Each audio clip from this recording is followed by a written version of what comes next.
আরে আমরা যেন মহারাজের কাছে ফেল না, কিছু একটা করতেই হবে। আমার মাথাটা গরম হয়ে যাচ্ছে। গোপালের মতন রাজসভার ময়লাকে যতক্ষণ না ফেলা যাচ্ছে ততক্ষণ আমার মাথা জ্বলন্ত কয়লা হয়েই জ্বলবে। পণ্ডিত মশাইয়ের মাথায় একটা বুদ্ধি আছে মন্ত্রী মশাই। আপনি যদি সেই অনুযায়ী উঁচির কাজ করেন তাহলে বেটা গোপালের কপালে দুর্গতির সীমা থাকবে না। এই কি বুদ্ধি, কি বুদ্ধি? আপনি বরং এই ব্যাপারে পণ্ডিত মশাইয়ের সাথে একবার আলোচনা করে নিন। আমি চলি, কেমন? আমি চলি। হ্যাঁ হ্যাঁ, এসো এসো এসো এসো।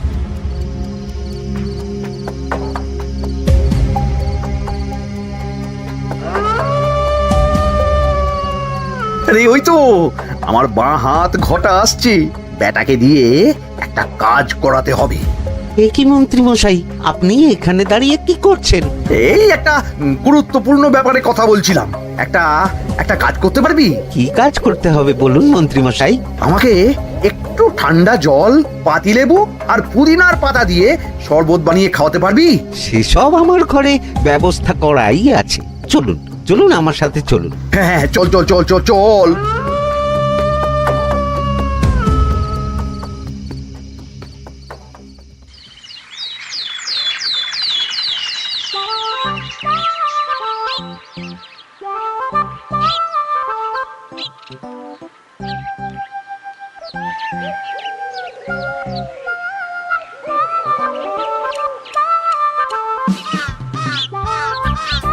কি ব্যাপার পণ্ডিত, এত গুম মেরে আছো কেন? সকাল সকাল গিন্নি খুব বকেছেন মনে হচ্ছে। গিন্নির বাক্য সুধায় কান ভরে গেছে, আর কিছুই কানে ঢুকছে না। আরে দাঁড়াও দাঁড়াও পণ্ডিত, দাঁড়াও জ্যোতিষী। পণ্ডিত তো আমার কথা শুনতেই পেল না মনে হচ্ছে। তুমি তো দূর থেকে বলেছো, আমি তো বলেছি পাশ থেকে, তাতেও শুনতে পাইনি। কানের পোকা হলো নাকি? কি গো পণ্ডিত, ব্যাপার কি? কেমন বুঝছো? এ তো ভয়ানক কর্ণকোষ্ঠবদ্ধতার লক্ষণ। তুমি কচু বুঝেছো? আমার হয়েছে কর্ণগোপাল, তোমাদেরও হতো, কিন্তু তোমাদের দোকান কাটা বলে হয়নি। তুমি আমাদের অপমান করছো। তোমাদের অপমান বোধ থাকলে কোনো শব্দই কানে ঢুকতো না, শুধু একটাই শব্দ কানে বাজতো, গোপাল গোপাল গোপাল। এবারে রাজসভায় কিভাবে হেনস্থা হতে হলো মনে নেই?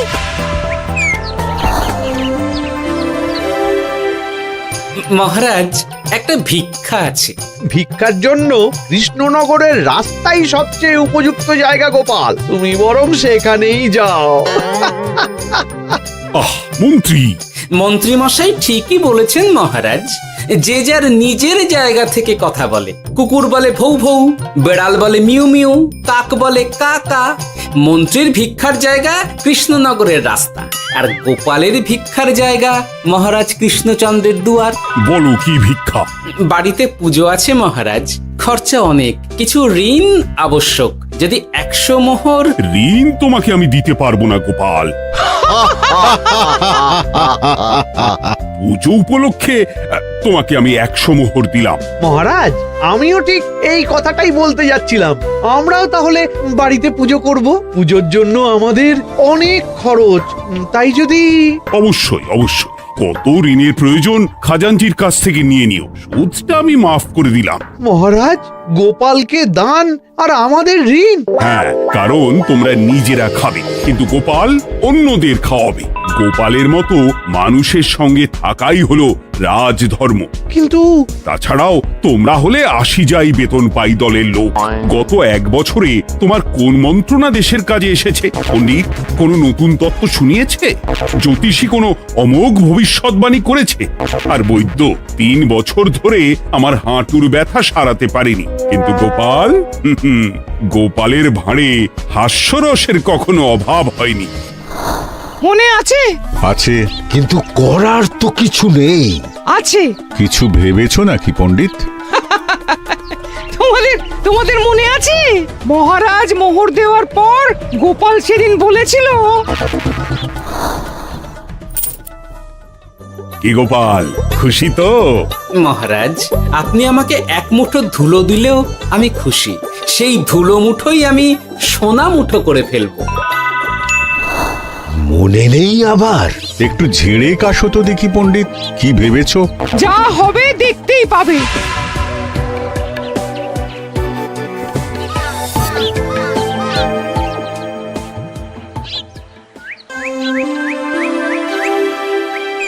মহারাজের জয় হোক, মহারাজের জয় হোক।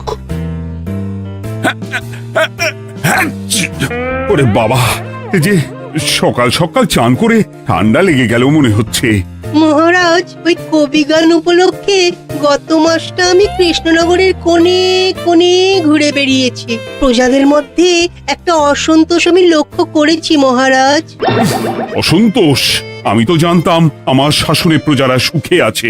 সুখে তারা ভাসছে মহারাজ, কিন্তু একটাই অসুখ, তারা মহারাজের দর্শন পায় না। তারা মহারাজের পদধূলির জন্য আকুল হয়ে আছে, মহারাজের দর্শন পাওয়ার জন্য চাতকের মতো অপেক্ষা করছে। চিত্রকরকে দিয়ে চিত্র অঙ্কন করিয়ে বিলি করে দিলেই হলো।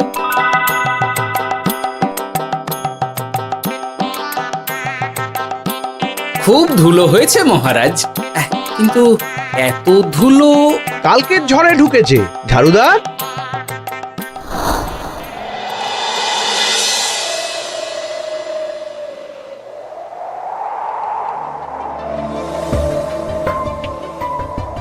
এই সুযোগ, রাজসভা ফাঁকা, এমন ঝড় যে পেয়াদারাও বাইরে নেই। কাজটা সেরে ফেল, বুঝলি? কিরে, কাজটা কর।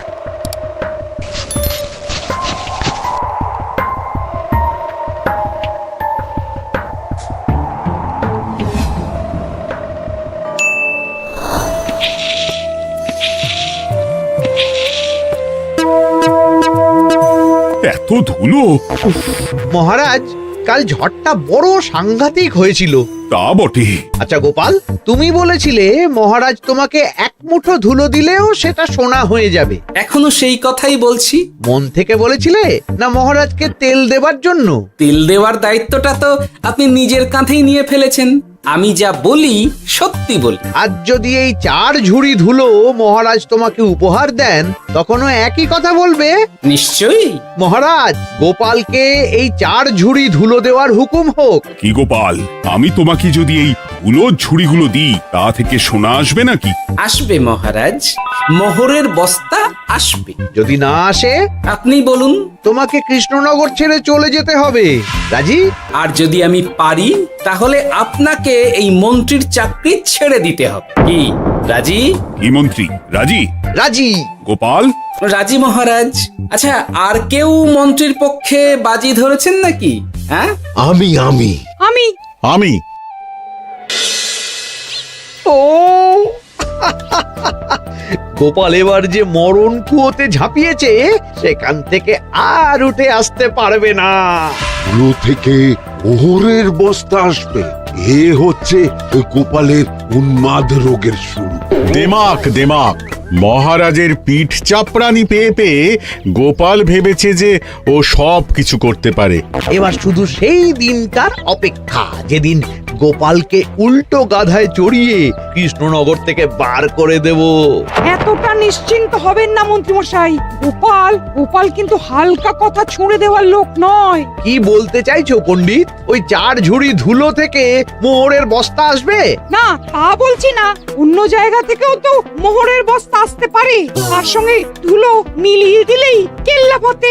গোপালের নিশ্চয়ই কোনো পরিকল্পনা আছে। গোপালের সব পরিকল্পনার গোড়া মেরে রেখে দিয়েছি পণ্ডিত। ঘটা আছে গোপালের পিছনে, আর ঘটা আছে গোপালের বাড়ির পাহারা। লুকিয়ে কিচ্ছু করতে পারবে না। আরে ওই তো বটা আসছে। বেল্লিক, উল্লুক, তোকে আমি জল বিছুটি দেওয়াবো। গোপালকে ছেড়ে চলে এসেছিস কেন? ছেড়ে আসবো কেন মন্ত্রী মশাই? গোপালকে ওর বাড়ির সামনে ছেড়ে এসেছি। ওখানে তো ঘটা আছে। ও বড্ড ঘুরিয়েছে বেটা। কোথায় কোথায় গিয়েছিল গোপাল? 4 ঝুড়ি ধুলো নিয়ে বেটা বাড়ির উল্টো দিকে হাঁটা দিল। চললাম পিছু পিছু। যাচ্ছিল কোন দিকে? নদীর দিকে, কিন্তু গোপাল দাঁড়ালো যদুর বাড়ির সামনে। এই যদু হলো সেই লোক যে লোকজনের বাড়িঘর কেনা বেচা করে আর লোক ঠকায়। আগে রাজধানীতে থাকতো। বেটা রাজধানী থেকে এই কৃষ্ণনগরে পালিয়ে এসেছে, এখানেও লোক ঠকাচ্ছে, কিন্তু বেটা এত চালাক যে কিছুতেই ধরা যাচ্ছে না। এইরকম লোককে ধরাচ্ছে হাতে রাখা ভালো নয় কি মন্ত্রী মশাই? সে তো জানি, কিন্তু ওর ওপর মহারাজের কড়া নজর আছে। এখন ওর সঙ্গে সম্পর্ক রাখা খুব ঝুঁকি।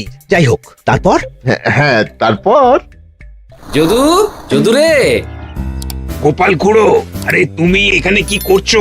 দেখতেই তো পাচ্ছিস ধুলো, তবে যে সে ধুলো নয়, মহারাজ কৃষ্ণচন্দ্রের পদধূলি। শুনিসনি বোধহয় এখন কৃষ্ণনগরে সবচেয়ে বেশি চাহিদা মহারাজের পদরেণুর। আচ্ছা, মহারাজের পদরেণু নিয়ে যাচ্ছ কোথায়? এই ছোট ছোট পুলিন্দায় ভরে কৃষ্ণনগরের প্রত্যন্ত জায়গায় যেখানে প্রজারা মহারাজের সাক্ষাৎ পায় না সেখানে বিক্রি করব। তোমার কি মাথা খারাপ? পায়ের ধুলো বিক্রি হবে? ওরে, গতবারে মাত্র 1 ঝুড়ি ধুলো 1000 মোহরে বিক্রি করেছিলাম, এবারে 4 ঝুড়ি। শোনো, তুমি আবার ঘুরে ঘুরে বিক্রি করবে কেন? তোমাকে আমি বরং 10 মোহর দিয়ে দিচ্ছি, তুমি আমাকে এগুলো দিয়ে দাও, আর বিক্রি করে যা হবে তোমাকে এই 40 ভাগ দিয়ে দেবো। ওই 10 মোহরে বদমাস যদুকে ধুলো বেচে গোপাল বাড়ির দিকে চললো। বাড়ির সামনে অব্দি পেছনে পেছনে গিয়ে তারপরে এই আপনাদের কাছে আসছি। বলিস কি রে, ধুলো বেচে 10 মোহর? ও মন্ত্রী মশাই, গোপাল তো একেবারে নাড়ি ধরে টান মেরেছে। গেল রাজসভায় এমন সুখের চাকরিটি গেল, এবার আবার রাস্তার ধারে গিয়েই বসতে হবে। এবার নবাবের দরবারে জায়গা আছে কিনা খোঁজ করি গিয়ে। তাত্তেরি 10 মোহর আর 1 বস্তা মোহরের মাঝখানে অনেক রাস্তা, সেই রাস্তায় আমি লোক বসিয়ে রাখবো। আরে আরে, ওই তো তোমার ঘটা আসছে। এই, তুই গোপালের ঘরের পাহারা ছেড়ে এলি কেন? গোপাল নেই নেই নেই নেই নেই নেই।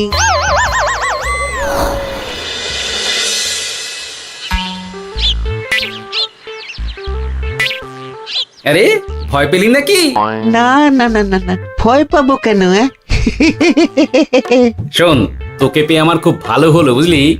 তোকে আমার একটা কাজ করতে হবে। বলো বলো। আসলে বুঝলি, আমার না গিন্নিকে নিয়ে তার বাপের বাড়ি যাওয়ার কথা ছিল, কিন্তু হঠাৎ বিশেষ কাজে আমাকে খামবাজে চলে যেতে হচ্ছে। এখন আমি গিয়ে গিন্নিকে বললে বুঝতেই পারছিস কুরুক্ষেত্র হয়ে যাবে একেবারে। তাই আমি কাউকে খুঁজছিলাম যে আমার বাইরে যাওয়ার খবরটা আমার গিন্নিকে গিয়ে দেবে।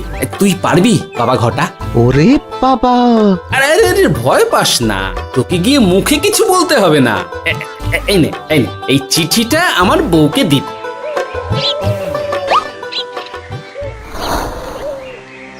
কৃষ্ণনগর ছেড়ে চুপি চুপি চলে যাচ্ছি, চালাকিটা দেখেছেন? ওসব চালাকি আমি তুড়ি মেরে উড়িয়ে দেব। কি করবেন? চারিদিকে আমি অশ্বারোহী গুপ্তচর পাঠাচ্ছি, গোপালকে কোনো চালাকি করতে দেব না।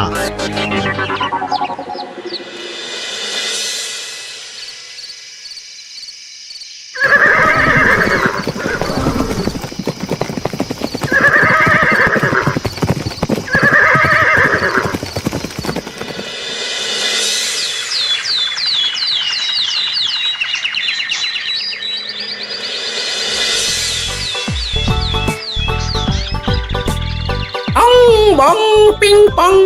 হ্যাঁ, ওরে বাপ রে, এ আবার কি বলে? মানে বুঝিতে পারিলে না?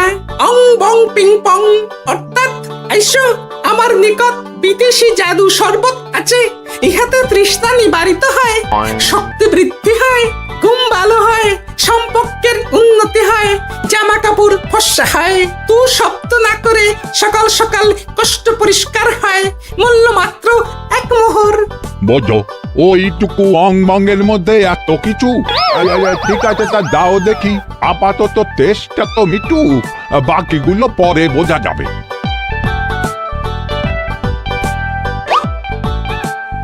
আহা, বড় ভালো খেতে তো। ঠং ঠং অর্থাৎ শক্তি বৃদ্ধি হলো। হ্যাঁ, মনে হচ্ছে গায়ে যেন 2 গুণ বল পাচ্ছি। কি হয়েছে ভাই? এ কি? এ ভিন দেশ থেকে জাদু শরবত নিয়ে এসেছে গো। জাদু শরবত ভিনদেশ। একেবারে, হ্যাঁ, একেবারে বহু ভুজা শরবত। খেলে তেষ্টা যাবে, গায়ে জোর হবে, ঘুম হবে, সম্পর্ক ভালো হবে, জামা কাপড় ফর্সা হবে, সকালে হ্রাস করে পেটও পরিষ্কার হবে। সে কি? দাও গো ভাই, আমাকেও দাও। গুড় জল, সঙ্গে একটু ভাজা মশলা, আমচুর আর বিট নুন, শুদ্ধ দেশি জিনিস। জানলে কেউ ছুঁয়েও দেখতো না, কিন্তু একটু বিদেশি গন্ধ দিতেই একেবারে হট্টমেলা। আরে তোমরাও এসেছো দেখছি। সং সং শঙ্কা, লং লং লঙ্কা। মানে অর্থাৎ এই শরবত খেলে আর শঙ্কা নাই, বুদ্ধি লঙ্কার মতন ঝাল হয়ে যাবে। তারপর ডং ডং ডঙ্কা, টং টং টঙ্কা, ফাইন ফাইন, অর্থাৎ টাকা আসবে আমার কাছে।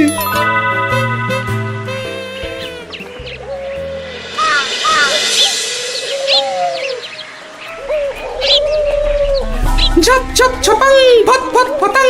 অর্থাৎ উহাকে দৌড়িয়েছো কেন? বেটা জোচ্চোর অনেককে ঠকিয়েছে। অনেক দিন থেকে তককে তককে ছিলাম। এবার এই ধুলো নিয়ে মহারাজের পায়ের ধুলো বলে বিক্রি করছিল। একটা বেনামি চিঠিতে খবর পেয়ে বেটাকে ধরেছি। ব্যাং ব্যাং বিগ ব্যাং। অর্থাৎ বাহ বাহ বাহ বাহ। বেনামি চিঠিটা আমি দিয়েছিলাম বাবু। বাবা যদু, তুমি সেই রাজধানী থেকে কৃষ্ণনগর অবধি মানুষকে অনেক খোল খাইয়েছো। তুমি এতদিন ঘুঘু দেখে এসেছিলে বাবা, এবার গোপাল নামক ফাঁদটা দেখলে। কতবার বলবো, এইসব ধুলো আমি গোপালের কাছ থেকে কিনেছি। যা বলার ওই বিচারের সময় মহারাজকে বলবি। চল চল চল চল চল।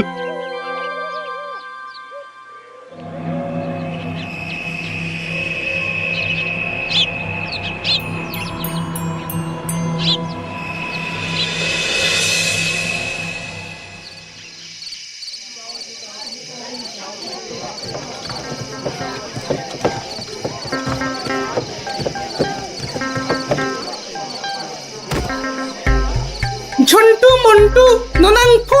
নাও ঠেলা। সাহেব বলে কি ফু দিয়ে দিতে হবে? কি বলছো সাহেব? বুঝতে পারছি না, কোথায় ফু দেব? ঝন্টু মন্টু ননাংফু। অর্থাৎ লবণ আছে? আছে আছে সাহেব আছে। কত লাগবে?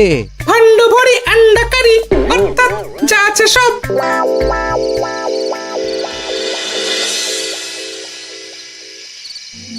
ব্যাস, মোটামুটি আশেপাশে সব দোকানের নুন এখন আমার জিম্মায়। এবার আসল মজা শুরু হবে।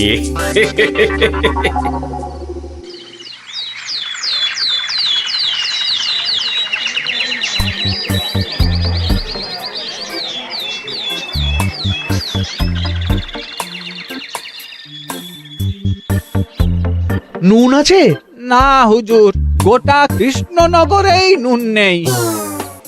ওই দেখো, পুরো রাজসভাই বাজারে জড়ো হয়েছে। শান্তামনা, শান্টু মন্টু। আবার কি বলছে রে বাবা? শান্তামনা, শান্টু মন্টু। অর্থাৎ জনগণ শ্রবণ করুন। নান্টু কান্টু, নুন কিনিবেন আন্টু আন্টু। আসুন আসুন। আমার আমার এক সের নুন লাগবে। সেন্টু, অবশ্যই 1 সের লবণ 10 মোহর। 1 সের 10 মোহর? 10 মোহর লইবেন না লইবেন না? না, নেব না। উত্তম উত্তম, গান্ডা পিণ্ডে ঢিসুম ঢিসুম। অর্থাৎ তাহা হইলে নুনের বদলে গৃহিণীর প্রহার ভক্ষণ করুন। আমাকে 1 সের নুন দিন। আমাকেও আমাকেও। নুন ছাড়া বাড়ি ফিরলে গিন্নি ঘর ছাড়া করবে আমাকে। শুনলাম কৃষ্ণনগর থেকে নুন উধাও। আছে মহারাজ, আছে। কৃষ্ণনগরের সব লবণ আমার নিকটে আছে। 1 সের 10 মোহর। এত দাম? দাম তো হবেই মহারাজ। লবণ ছাড়া রান্না কেমন হবে ভাবিয়া দেখুন। ঠিকই বলেছ, রাজপাকশালেও তো রান্না বসেনি। 100 সেরের মতন রাজপ্রাসাদে পাঠিয়ে দাও। 1000 মোহর দিয়ে দাও।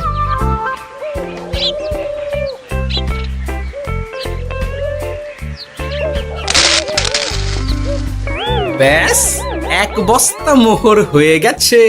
গোপাল? হ্যাঁ মহারাজ, গোপাল।